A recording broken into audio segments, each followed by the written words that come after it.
All right, welcome to our next podcast episode. Today I have with me Izzy Becer. Welcome. Hi. All right, I'm going to start off with the question, what is your story? Where should I start? Like all the way at the start, I guess. Like Wherever you want. It's your story. Okay.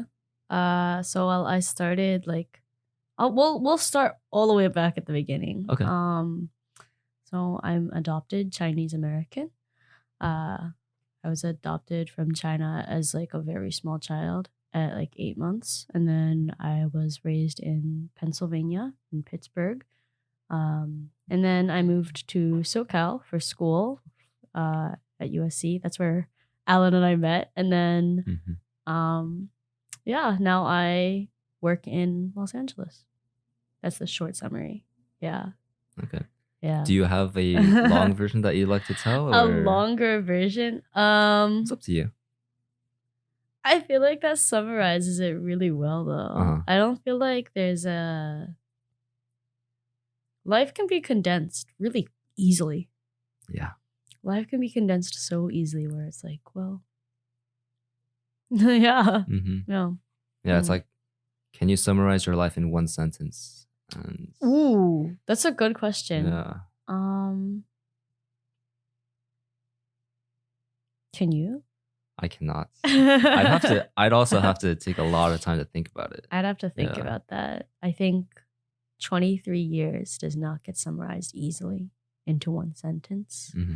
And I'm definitely like glossing over things like working really hard in school and stuff like that to get to where I am. And all of like the different experiences that I've had. Like I grew up on a farm, stuff like that. Right.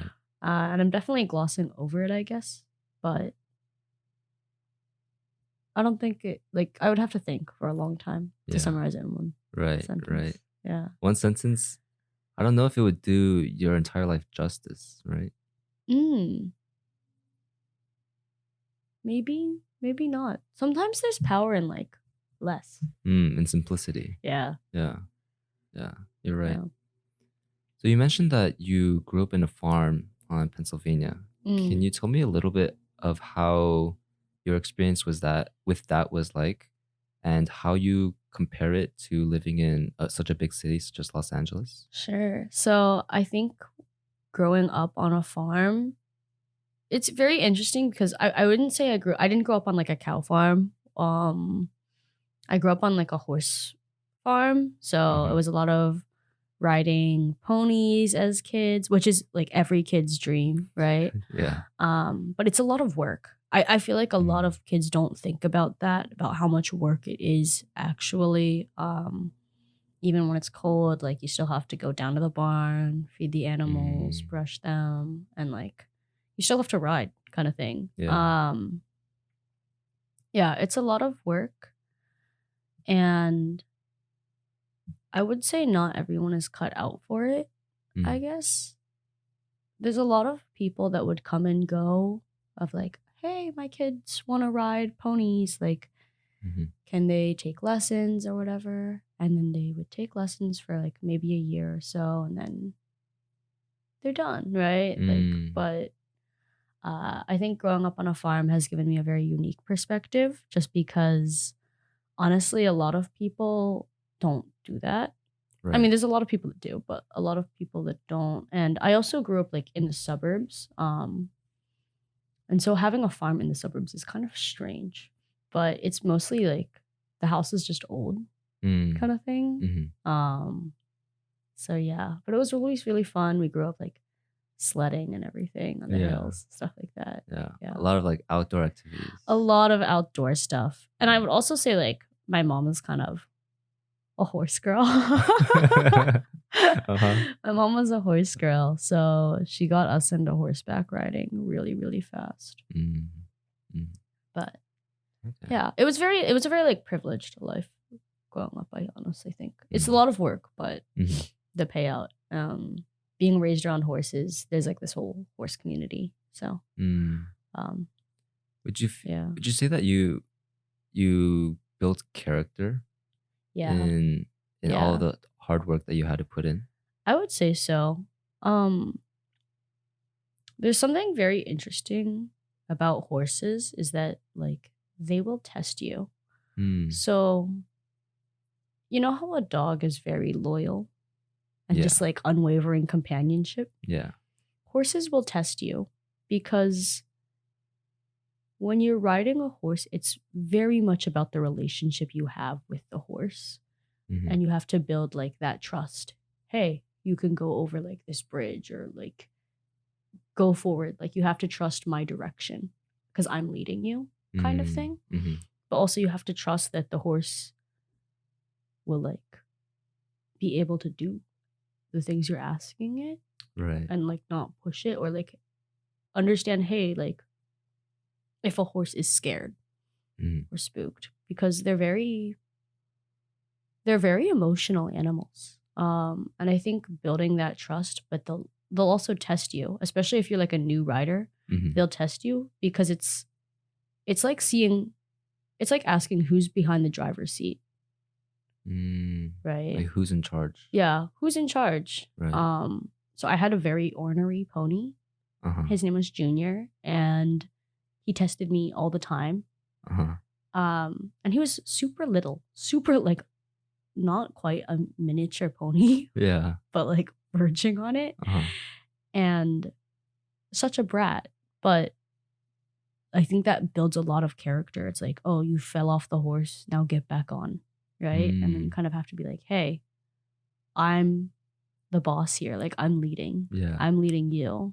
Yeah. So we're gonna like trot when I want to say like let's trot. Because he was lazy. He'll be like, I'll just walk. You can't make me. Yeah. So yeah, it's a test. It's a relationship building exercise.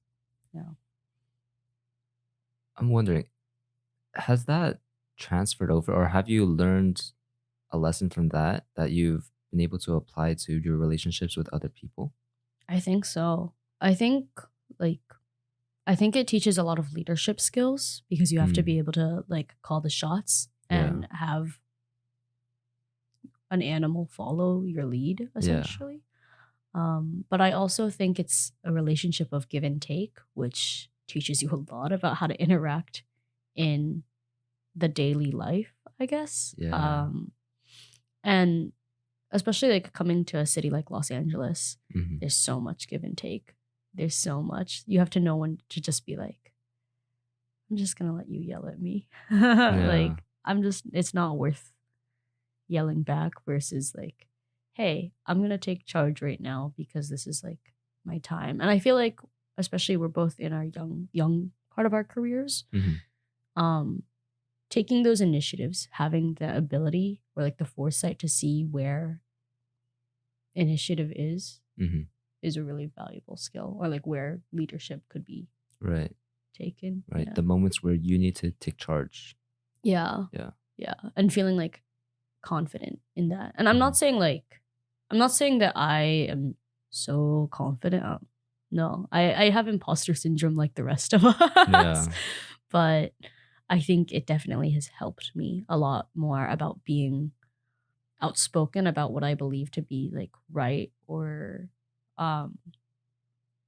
just being more outspoken about, hey, like I think we could like improve diversity initiatives, or speaking out about things that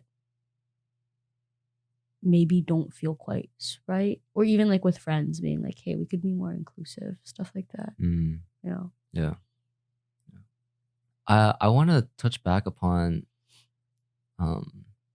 your adoption. Yeah. So what was your overall like experience? Like, do you want to just talk about your experience with it, how it shaped you into who you are today? Yeah. So like I said, like I grew up in the suburbs of Pennsylvania, specifically in Pittsburgh. I want to specify that because Philly and Pittsburgh, I think, are very, very different cities. And the area I grew up in is white. Like it's very, very white. I would say like my high school, the breakdown percentage-wise was probably like 86% white. And then the other 14% is a mix primarily between Black and Asian kids. Mm-hmm. And then obviously there are other minorities, but those are the predominant ones. I would say though, like for myself, in my grade, there were only 2 East Asian girls in my grade. Wow. Out of a class of 350 of us.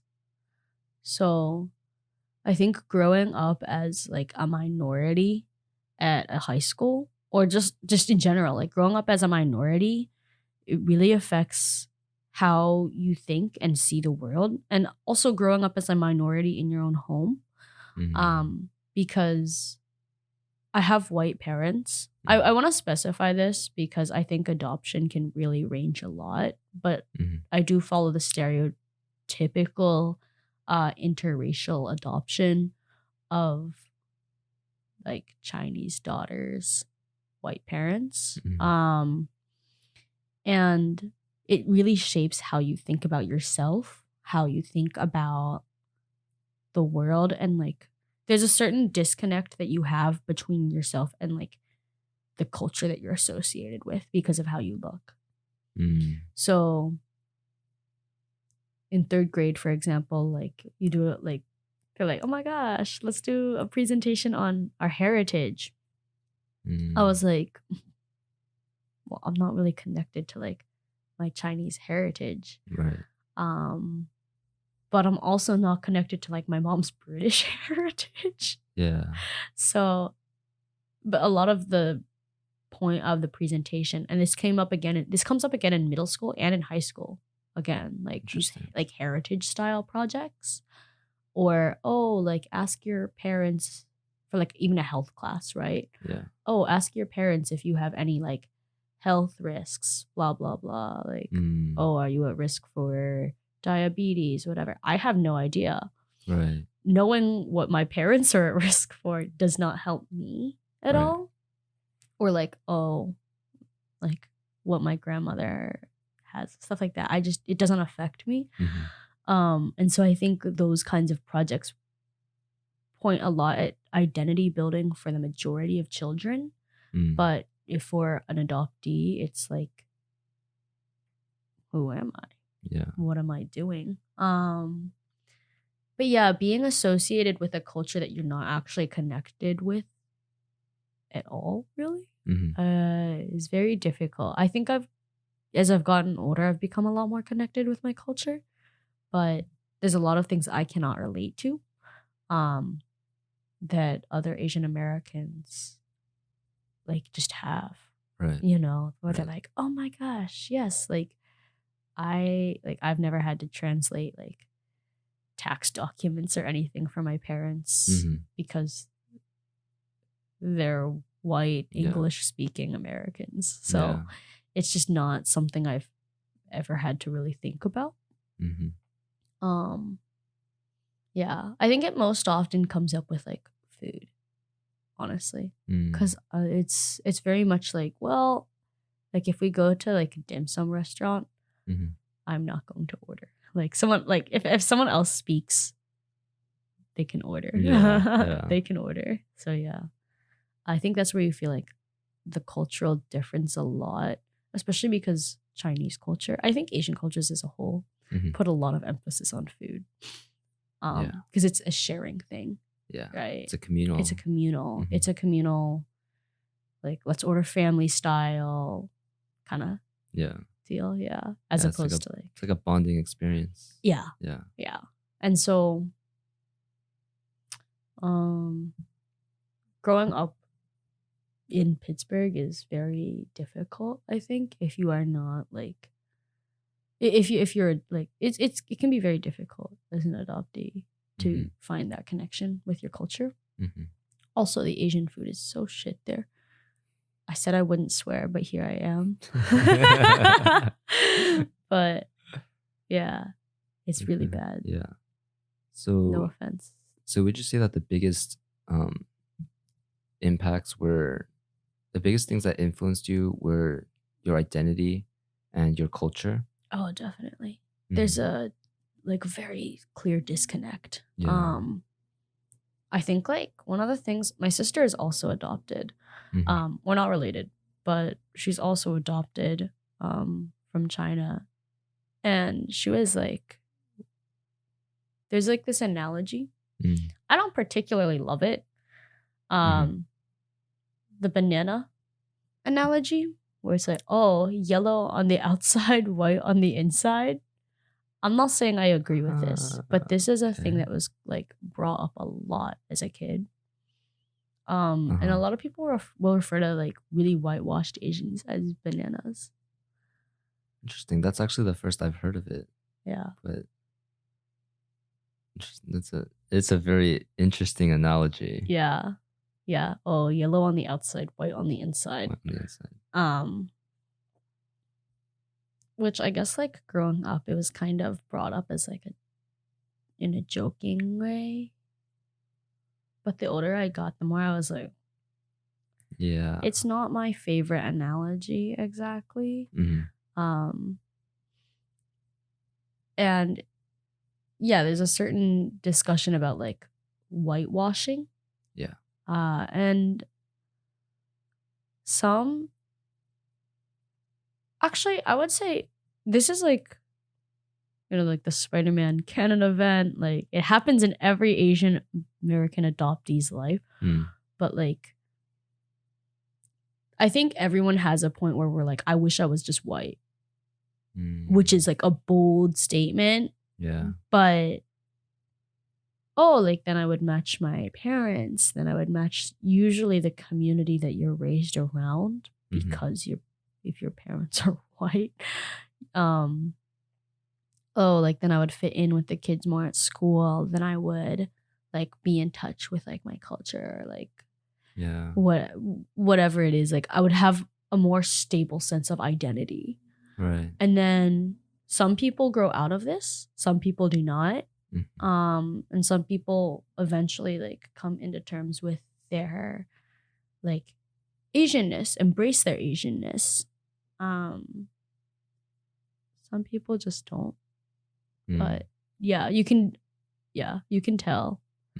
And it's kind of funny. I think adoptees can recognize each other. Oh, really? Yeah. Like sometimes I'll meet other adoptees and I'll just have a moment where it's like, oh, are you adopted? Kind of moment. Like you can recognize it because they've had similar experiences. Right. To you. It's like the same thing of like, say everyone's like eating. If everyone's eating, I'm going to use dim sum again. If everyone's eating and there's someone who's like also very clearly Asian, but is like kind of watching how other people are like going preparing about the dish or like going about it. Yeah. That's like a clear tell.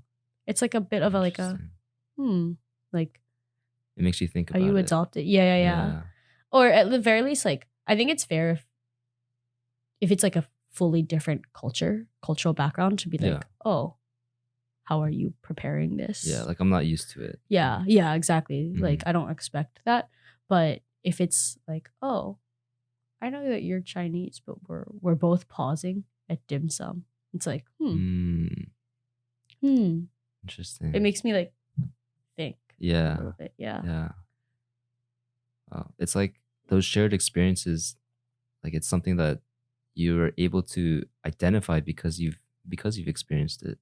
Yeah. And so you know like what it looks like. Yeah. Okay. Where are you yourself in terms of like coming to terms with your own identity? I think I'm a lot more connected with my Asian identity than like the white cultural upbringing that I had. Partially, I think it's because I'm in an area where there are more Asians now. And I'm going to use my sister's contrast. So my sister lives in Utah now, which is interesting choice. Very white. Yeah. And it's because she likes skiing, but okay. I mean, like it's not actually like that deep, but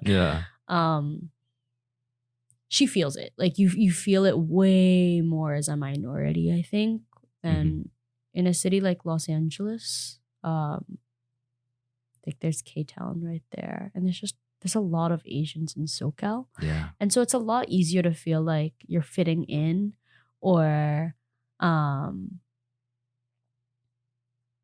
like you belong. Yeah, like you belong. Yeah. It's a lot easier to do that. Right. And you definitely still have those moments, but I think the longer that I've been here, the more I'm like, oh, I don't really need to, like, I don't need to pause for like dim sum now because I've eaten it a lot. But especially like the first time, I was like, I don't know what I'm doing. Like, I don't know what I'm doing at all. Yeah. And it's like that deep, like very deep set insecurity of like, I don't know what I'm doing. Yeah. Because this isn't something I've experienced. Right. And then now I'm like, oh, yeah, I know what's up kind of thing. But I think it's a lot easier to be in touch with your Asian heritage. Also, I have a lot more Asian friends now, I think, which helps for sure. Of course. Helps for sure. Have you ever heard of like the term token Asian? Yes. Well, there's like token any race, right? Like the token black. Yeah. Token Asian is like really, really big, especially with like adoptees end up as the token Asian a lot. Right. Because for the most part, like our cultural upbringing, we're like, yeah, we have white parents. So like our parents are very like more laid back with like us going out, stuff like that.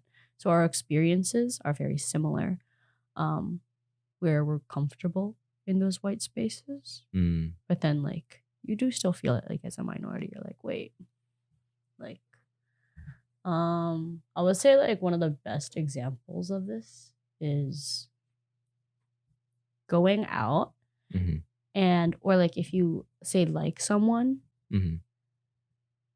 but they're not into you, so you feel like, oh, is it because I'm not white? Because of your race. Yeah. I think you feel it a lot more though, especially in like a token Asian scenario. Right. Yeah. Like conversely, it goes both ways. Being fetishized. Yeah.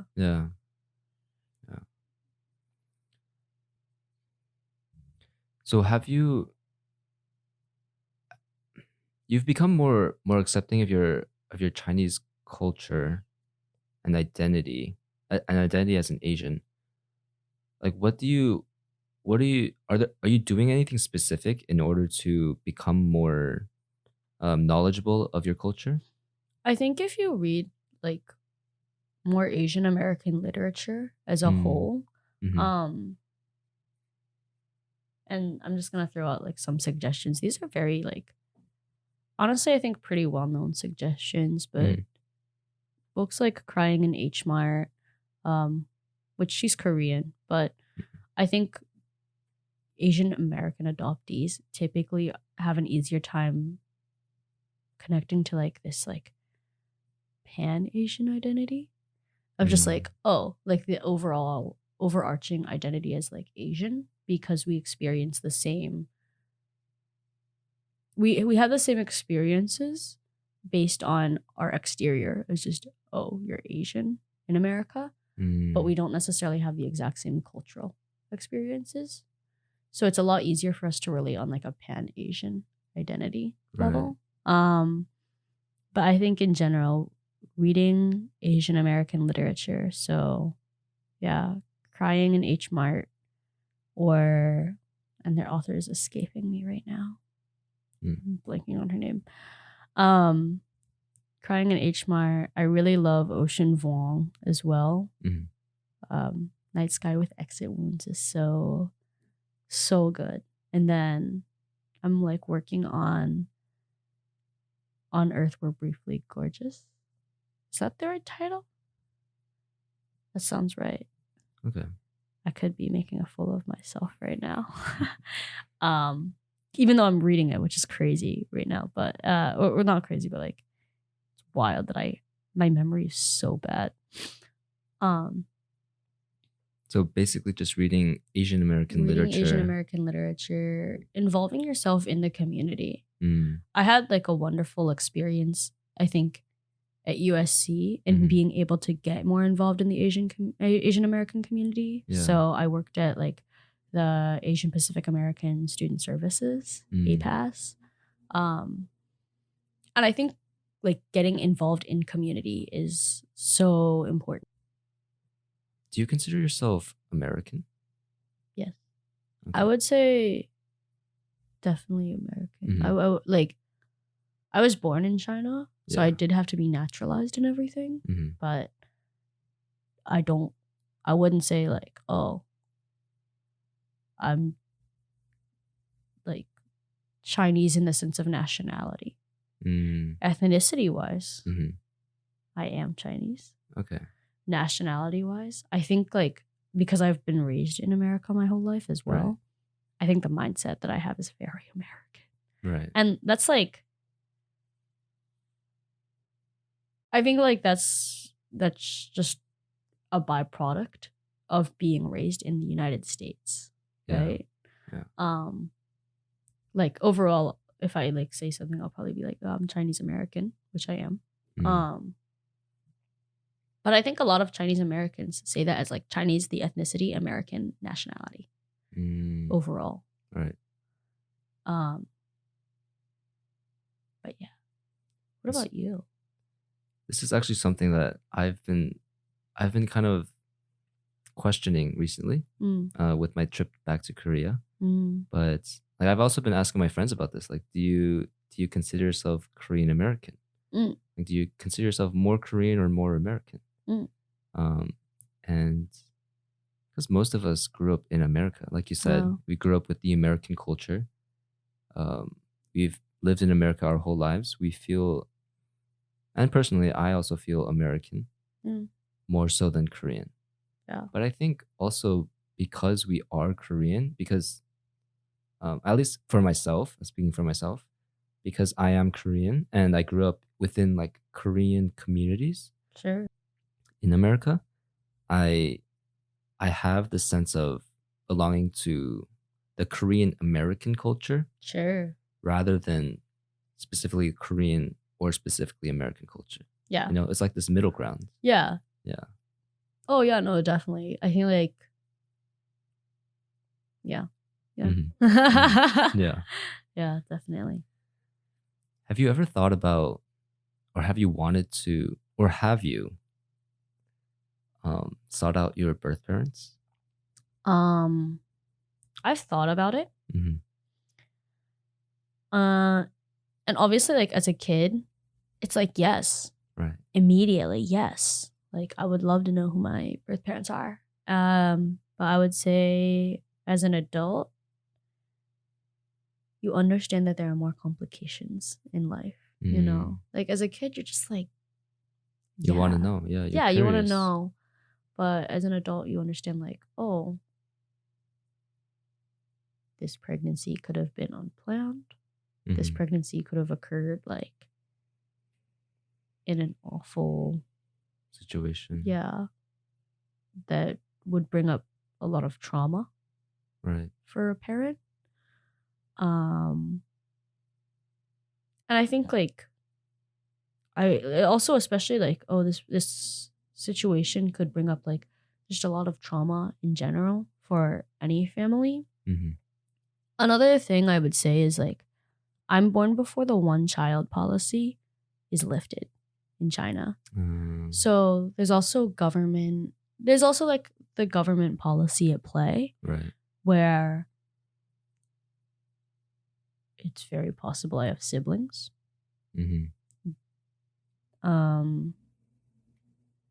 It's very possible that they didn't want to like give me up, but that's the law. So unless you can afford to pay the fines, then you gotta like it's not your choice, right? Yeah. And so I feel like that adds another level of complications surrounding the adoption.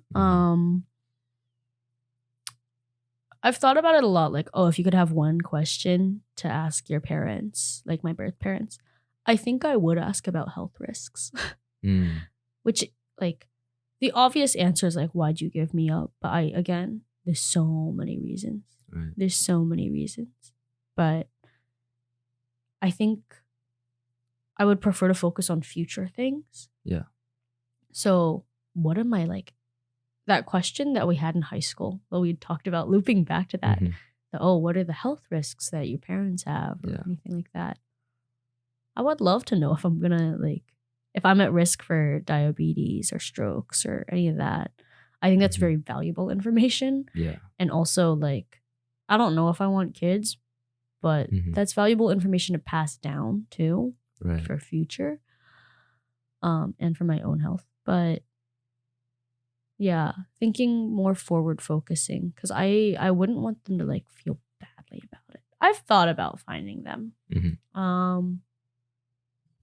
Mostly out of personal curiosity. But I often wonder, would it be selfish? Would it be selfish too? Would I be stirring up more trauma or imagine you have a family, right? Imagine I have siblings and I just kind of burst through. What's up? Hey. Because disrupt their life. It's really disruptive. It makes you think about your parents in a different light. Right. It makes you think about a life that you could have had with siblings that you might not have known about. If for example, if I have an older sibling, that's fair game, right? One child policy. But also because a lot of families in Chinese culture, the boys, you want boys, you want sons. That's who carries on the name. A lot of people gave up their daughters because they wanted sons. And now there's actually a huge gender imbalance in China because of it. But there's a chance I have a younger brother, which means they gave me up to have a son. Exactly. Right. Exactly. So I wouldn't, and I feel that would that would rattle you anyone's world. Finding a long lost sibling. Yeah. But yeah. And I also, again, I don't know the circumstances of my conception. So it could be more trouble than it's worth. Right. I've thought about it though. I've thought about it. Yeah. Okay. It's typical. Again, I don't want to I wouldn't want to be selfish about it. But then it's kind of is it selfish? Yeah, that's my question. Is it selfish? My question is don't you have a right to know? Right. Because it's a big part of your life. Right. It's a big part of your identity and basically your family, right? Your family history. Yeah. I think it's something that you have a right to know. And I do understand what you're saying, that it can be very disruptive for your parents or for their family. Yeah. We just don't know the situation. But I also do think that you have a right to know. Yeah. You know? Yeah. I feel again, as I've gotten older, the more I'm I would understand not wanting to meet me. Because that's the other thing. That's the other possibility, right? You getting you find who they are. They don't want to meet you. They don't want to talk to you. Would that hurt? I think so.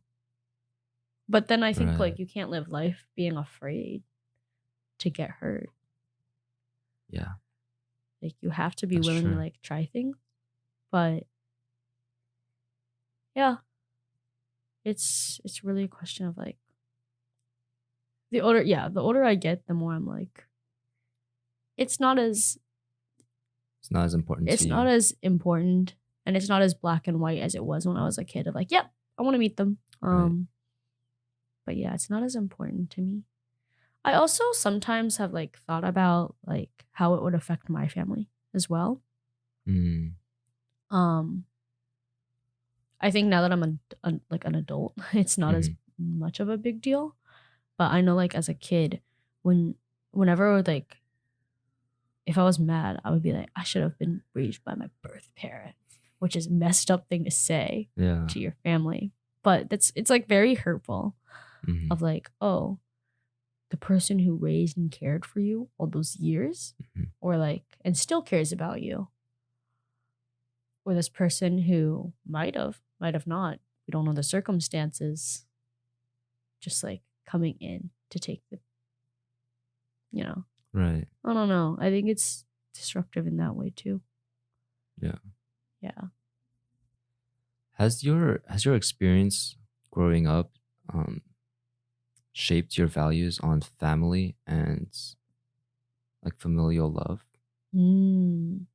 Does it not affect all of us?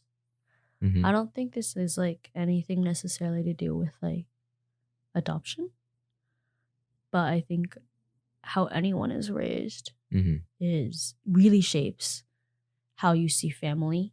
Yeah. How you think the roles of family should be. You know how there's that saying where when you grow up, if you become parents, you either become the exact opposite of your parent, or you grow into your parent. You become your parents. Yeah. It's like that, right? Right. And sometimes you become that by trying to avoid being your parents. Interesting. Like you That's a go to very the interesting you go to thought. the opposite extreme. Yeah. Yeah. But I think that it affects everyone, no? Like, oh, what you see as like acceptable, or like how you think people should like raising kids, or just what your understanding of like love is really shaped, I think, by your family. Yeah. Yeah. Like my family, we're all spread out now at this point. My parents are separated, and then my sister and I both live out west. So it's very much like, well, we call. Like we do call. I think we're all very like supportive. But it took a while. It took a while for us to get there. Does that make any sense? Yeah. Yeah. Yeah. Or like, yeah, how you're raised is very much, you know how some people will be like the hard truth, like, oh, telling a family member the hard truth, that's like real love. Like they don't want to necessarily hear it, but they need to hear it. Yeah. Like, like, dude, get a job kind of thing. Like maybe your parents won't say it, but your sibling will say it. Yeah. Yeah. I feel like that kind of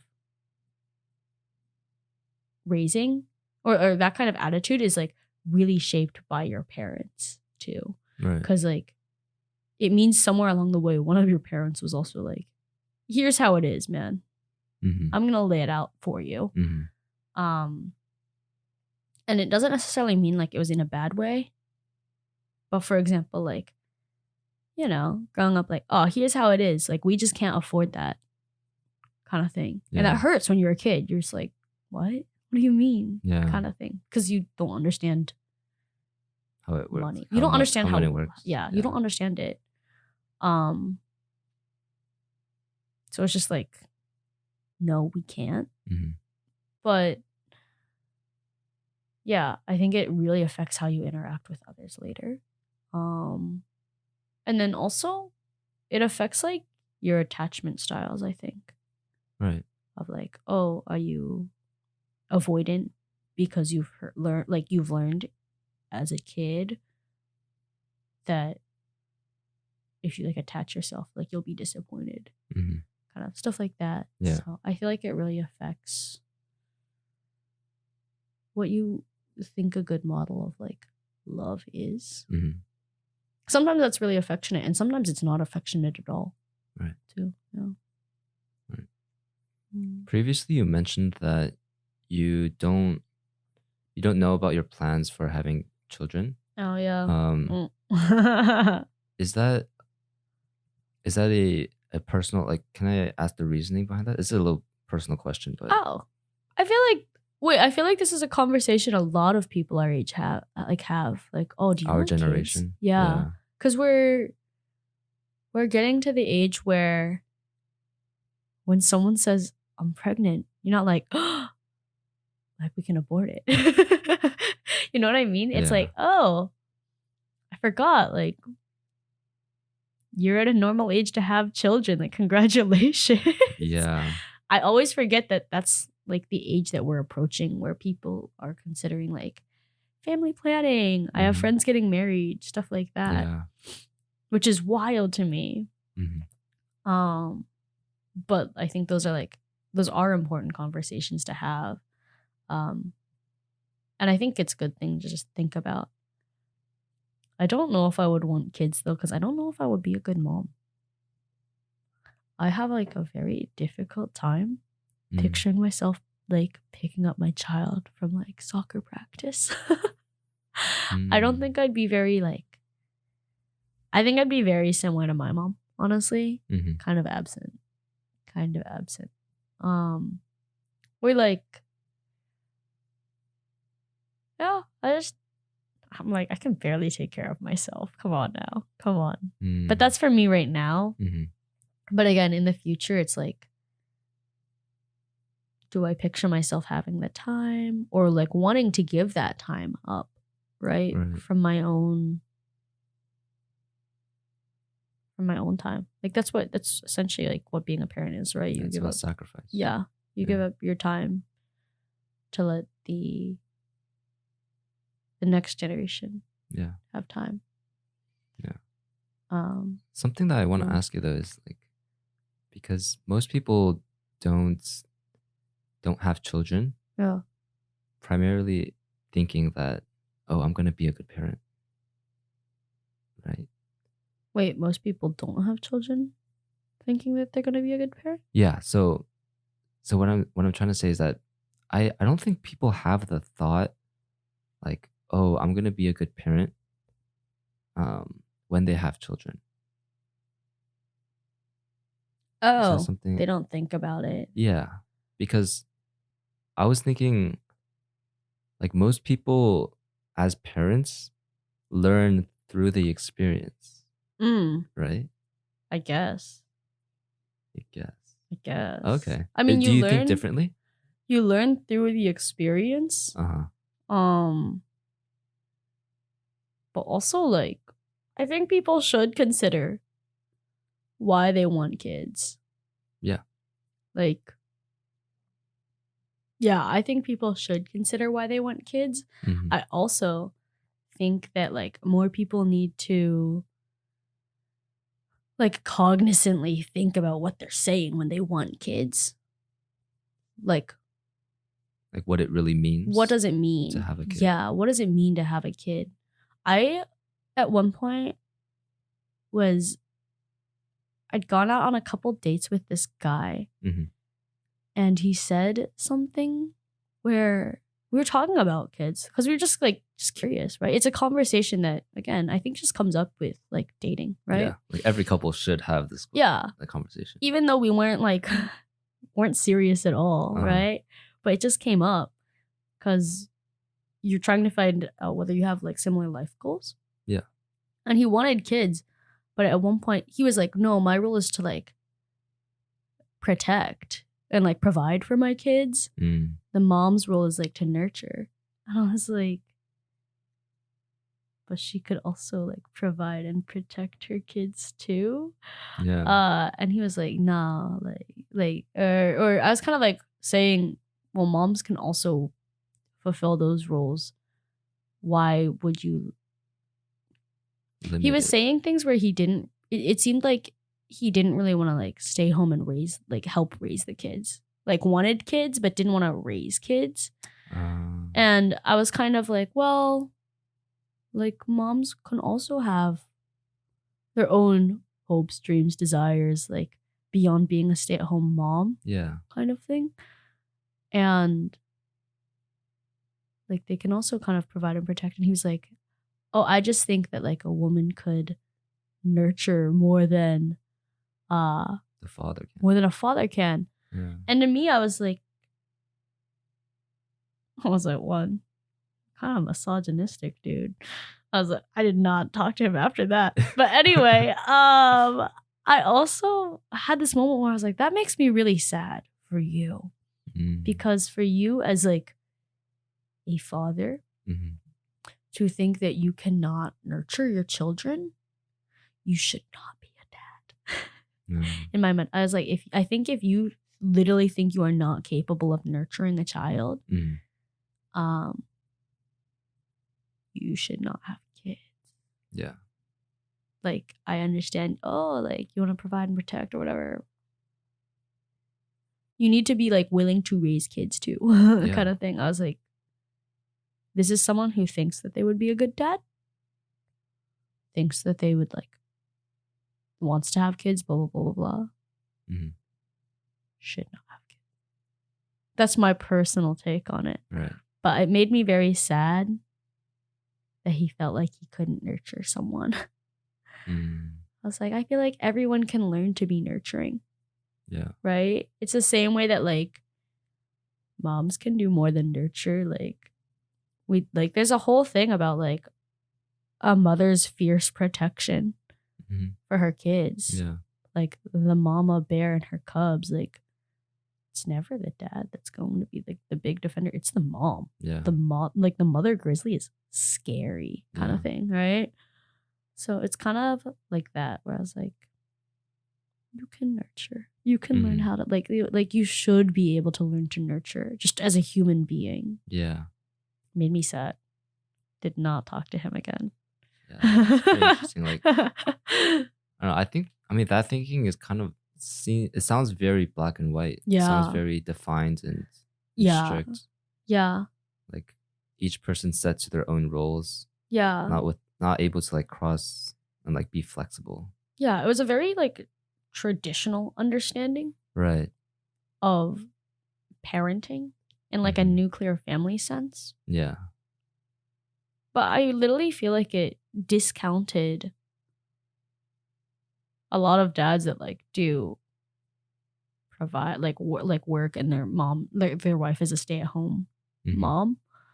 They also are still like present for their kids. Yeah. I was like, raising kids is a lot more than just like cooking and cleaning, dude. It's literally about being present for like your kids' successes, your kids' failures, helping them out. It was someone else like, again, just my personal opinion. Yeah. Should not be a father.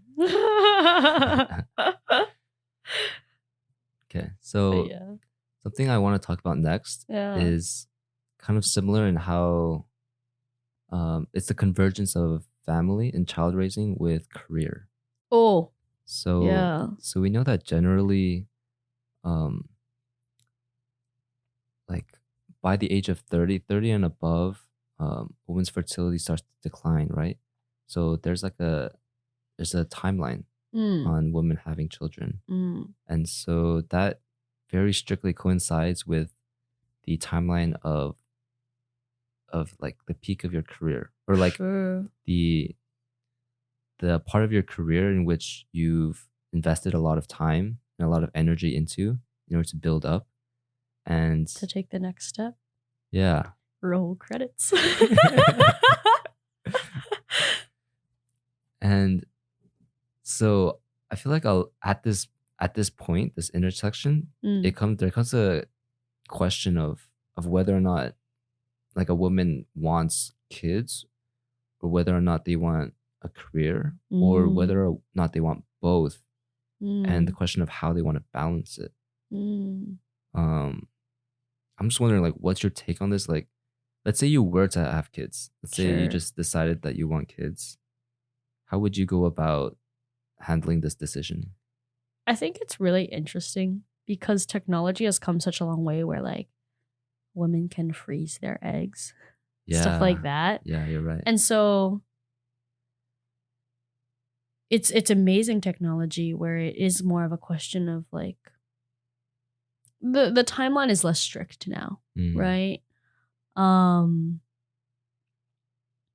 timeline is less strict, and I also think, fortunately, like society has become a lot less like the mom needs to stay at home with the kids. Like it can be both parents, right?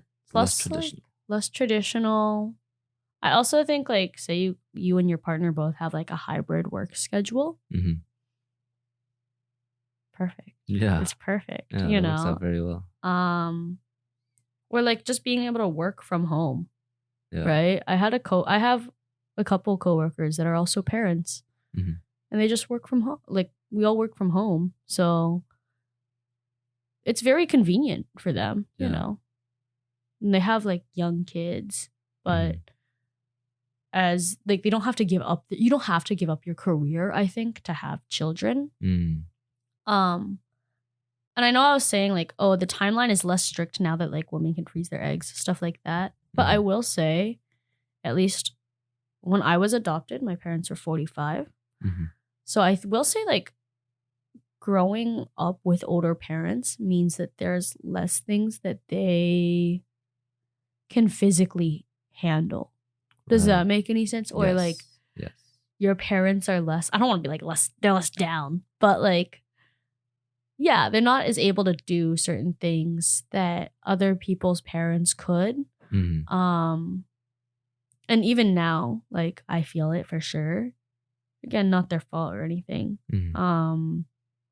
But for example, like family vacations, I think are a great example of this, where like my dad won't say anything, but if my sister and I are like walking, for example, we often will remember like, oh, he's not saying anything, but his knees hurt.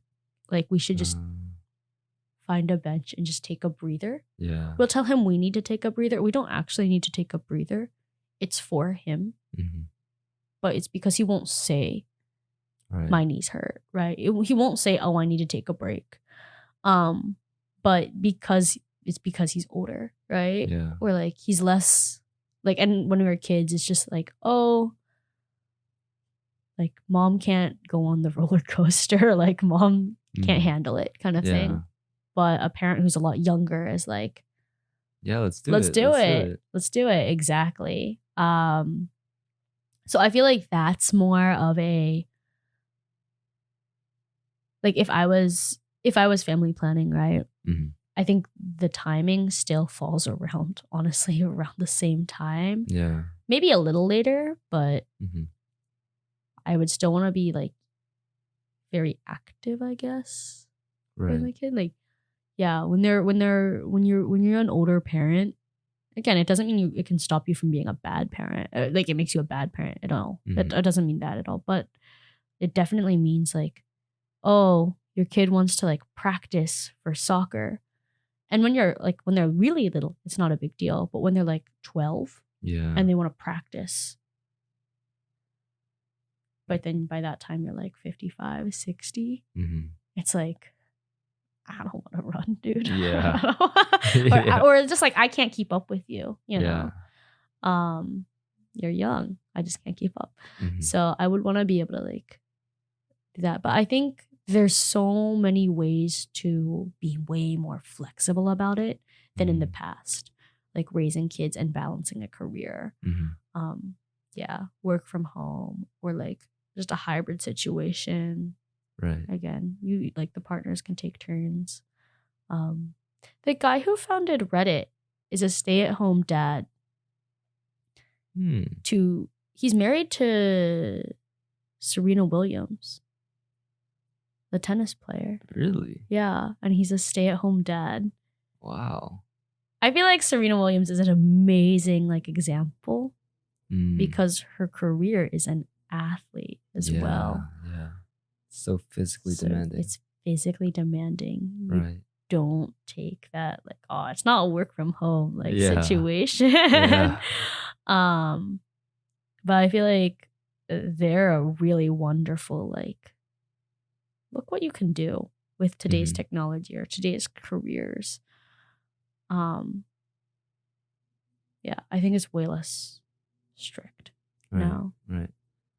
Because we have so much so much more technology and so Yeah. many different ways of doing things. Yeah. It's just expanded our options. Yeah. I totally get it. Like in the 80s, like work from home was not an option because Yeah. not everyone had like personal computers, but also not everything was digitized. Yeah. You just had to physically go in. Mhm. And I will say, like, I think if you're having trouble balancing it, because it's a huge workload. Yeah. If you're having trouble balancing it, that's where it's like worthwhile to like say, hey, I want to prioritize one or the other. But that's also a conversation to have with a partner too. Yeah. Because when someone becomes a stay-at-home parent, Mhm. it's also like then there's only one income. Yeah. Stuff like that. And definitely homemaking is not the respected profession that it should be. Yeah. Because it totally is. I know, like, when for example, like if you browse Reddit, right, there are people that like they'll literally calculate the cost of daycare versus, oh, how much would it cost for you to just stay at home, be like a stay-at-home parent, and the daycare costs far more than it would to lose that one source of income. Yeah.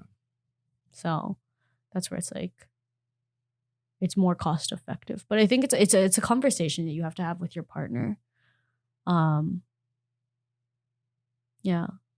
Yeah. Because it very heavily affects the family dynamic. Yeah, it affects the family dynamic. I also think like when you have a kid, like when parents stay home for a while,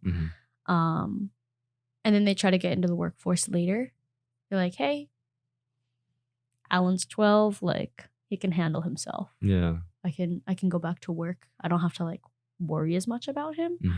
I think we've reached a point where it's a lot easier to work through the stay-at-home period because that's what a lot of, specifically I'm going to use women, but specifically women struggle with of like, why is there a gap in your resume, right? Why is there a 10-year gap? I was raising my kids kind of thing. Yeah. But there's a lot of other careers that you can have.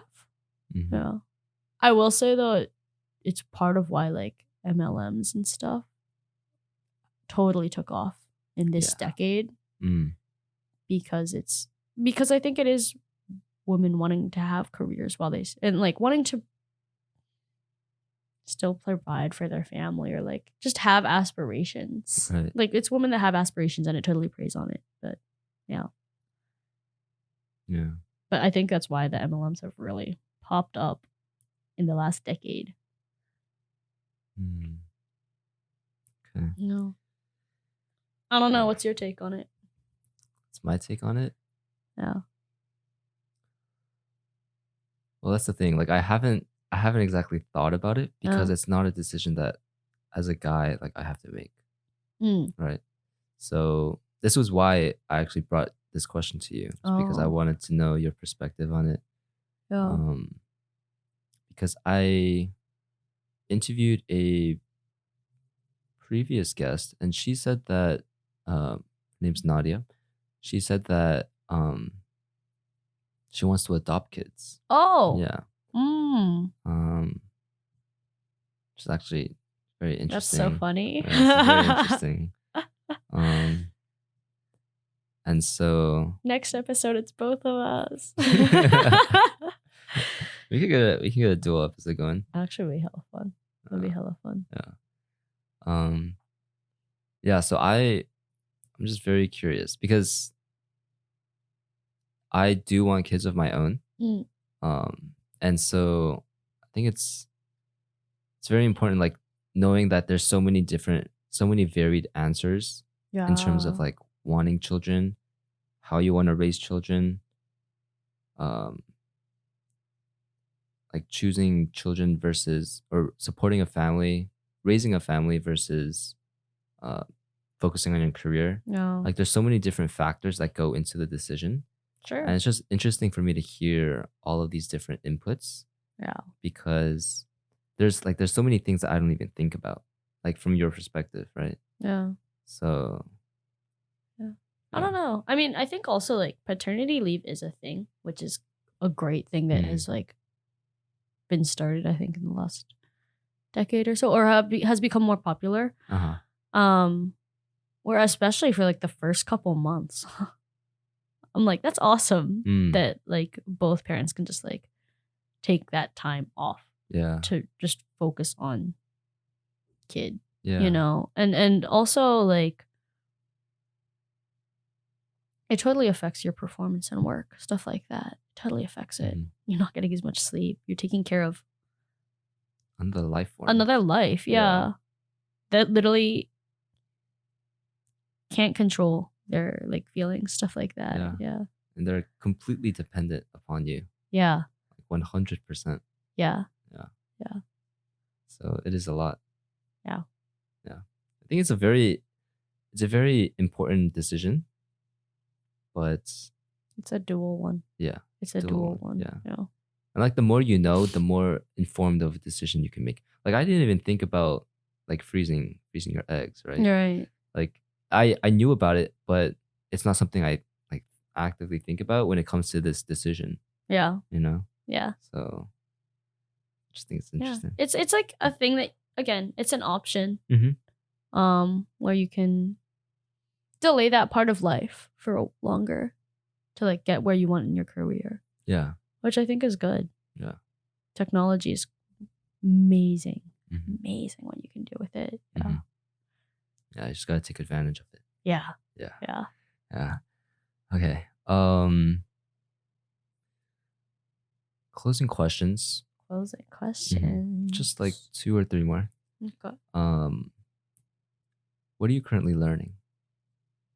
In general, in life? I'm at a very strange part of my life where there's a lot of things changing. Especially as a fresh grad. So starting career, but like figuring it out. Yeah. Figuring out what I want to do. But also, one of the things I love about like not being in school, right, is that there's a lot of time to pursue interests that I maybe didn't necessarily want as like a career, but just as like a fun hobby. Right? But also like trying to focus on career, things like that. I think there's just a lot of things changing. I'm learning being an adult is hard. Yeah. I was talking to my mom about this literally on Thursday. I was like, man, this kind of sucks. I was saying the laundry, the taxes, it never stops. The laundry specifically.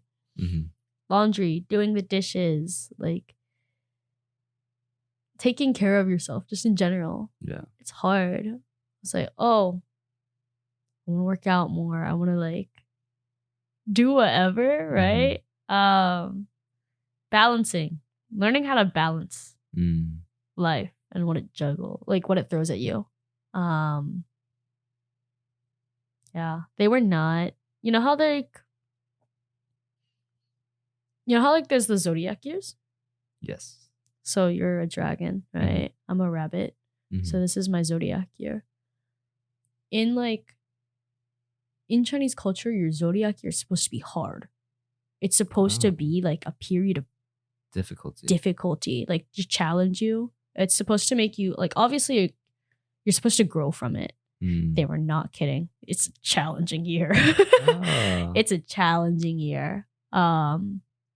But yeah, you're supposed to like really learn and grow from it. And I found that like zodiac like kind of saying is like it's very real, very, very real. But I think it makes sense to me that like big life challenges would come to you every 12 or so years. Yeah. Because I think those are like relatively like decent life points. And I think it's easy to be like, what? Like, there's no difference between like your 30s and your 40s, right? But your zodiac year would fall on when you're turning 36. Which is a midpoint. Yeah. It's a midpoint. It's where you decide things like, do you want kids? Do you want to go after your career? What do you really value? Right? What do you really value in life? Yeah. Or do you want to just go travel? Right? 24 is like career as well. But it's like, hey, the beginning stages. You're out of college generally. Or you should be like figure it out. Like you're fully on your own. Like figure it out. Yeah. Navigating love life, stuff like that. I mean, when are you not? 12 is like the worst time ever. It makes sense, right? Yeah, and then 48, you're like approaching your 50s. Yeah. What do you like now that you're mid to like slowly getting to late game? It's like, what have I accomplished? What am I doing with the time that I have left? I think those make sense to me. Yeah. As like every 12 years being a very challenging time. So learning how to balance everything. Yeah. And then I think my main problem is I want to do everything. But I don't have enough time. Right. But I also want to like focus on my health and like get enough sleep, stuff like that. Yeah. But millions of projects. What about you? Right. What I'm learning right now is how to properly set my mindset. Yeah. That's a good answer. Yeah. That's a really good answer. Because I've noticed that there are a lot of periods of my life where I've been in like a low. And I'm looking back on it, and all of those periods were a result of my mindset. Just me not actively thinking about what I think about. Yeah. You know? And like the power of your mind is like such a it's a real thing. You know? Like I believe in it 100%. Yeah. And so I'm just trying to harness that power. Yeah. Yeah. Trying to use it. The mind is like, it's where it all starts. It's where it all starts. I feel like I was thinking about this the other day. Our generation is, I'm glad our generation thinks about mental health way more than previous generations, because it totally starts with how are you up there, right? It totally starts getting out of bed. Yeah. That's where it starts. Motivation, that's where it starts. It starts up there. Yeah. So yeah. So my final question is actually, what are you struggling with? But you kind of would that be your answer for, or the answer that you just said in terms of balancing life, trying to figure out how to adult? Would that be the same, or do you have a different answer? I mean, I think with every struggle is a lesson. Sometimes it's like, my God, when does it end? Yeah. Like, I know it's supposed to build character, but am I done? Like, can I be done for a little bit? Like, yeah, I would say definitely struggling with that. Just struggling, adjusting. This is an adjustment period for me. Yeah, struggling to adjust. Okay. But also loving it. Yeah. Learning how to adjust. Yeah. So, yeah. Gotta enjoy the experience. Yeah. I think life isn't fun without a little bit of struggle, right? Yeah. Like, what are we working towards? Yeah. So, yeah. Struggling to balance and adjust. Okay. What about you? Is that? Yeah, before I answer, just what steps are you taking to like address this? I'm trying to get into a schedule. I think I do very well on schedules. And you know how we were talking about like, oh, you have more time for like hobbies and whatever. Yeah. And it's not like, oh, I finished class, now I have to go to do my homework. I have to prepare for the next day. Right. Like, I'm very much in a career where I've clocked out for the day, right? My time is my time. So it's really about figuring out, how do I want to prioritize my time? How do I want to like schedule my time and use my time? But I think that takes a lot of discipline. And yeah, just priorities. Yeah. So yeah, I think having a schedule makes it a lot easier. And it's just like, oh, hey, like I'm free at this time. So it's a lot easier to like balance social life, health, general self like care, like Yeah. just the chores. Yeah. The chores, the housekeeping, and then like my personal growth projects. So yeah, I think schedule is the way to go.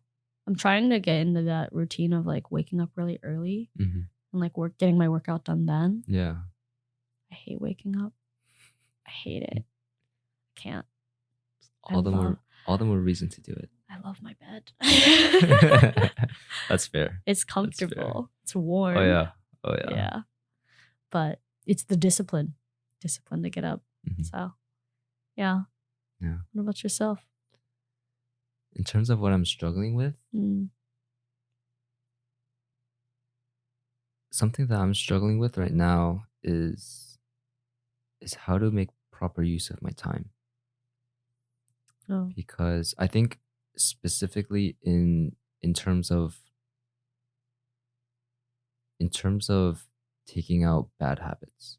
Because like for one example, one bad habit that I have is if I have nothing to do, I'll just hop on my computer and play games.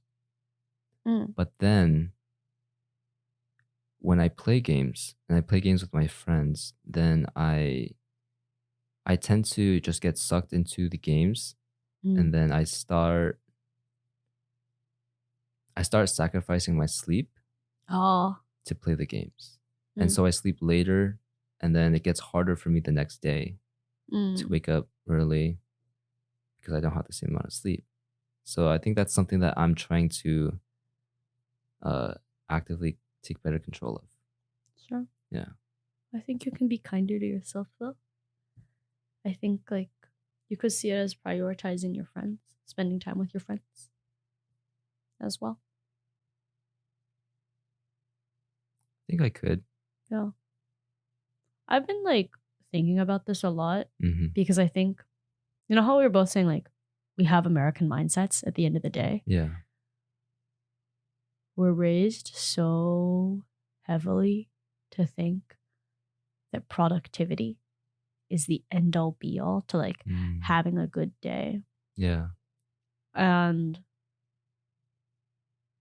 I feel like what I worked on a lot last year was realizing that like self-care or like relaxing or just like playing with friends is productive in its own right. Yeah. Yeah. Because otherwise, I mean, I always have a million different like career or like work projects going on in the back of my head. Total workaholic. Learning like to just like you need the time take to a nap. Yeah. It's productive. Yeah. If you're tired, take that nap because it's like probably need it. Yeah. But I thought a lot about how the United States like totally conditioned to think productivity is the measure for a good day or the measure for like success. Right. A lot of things are productive. Yeah. Even if they're restful. It's because we live in such a consumerism economy. Yeah. So almost everything is dictated by what we produce and consume. Yep. Yeah. Even this podcast. But it's fun. Yeah. It's fun. Yeah. Thank you for having me. Yeah. Do you have any last words before we end off? No. All right. Just everybody take care of yourself, you know? It's okay to struggle. Yeah. All right. Well, thank you for coming on this podcast, Izzy. Thank you for having me.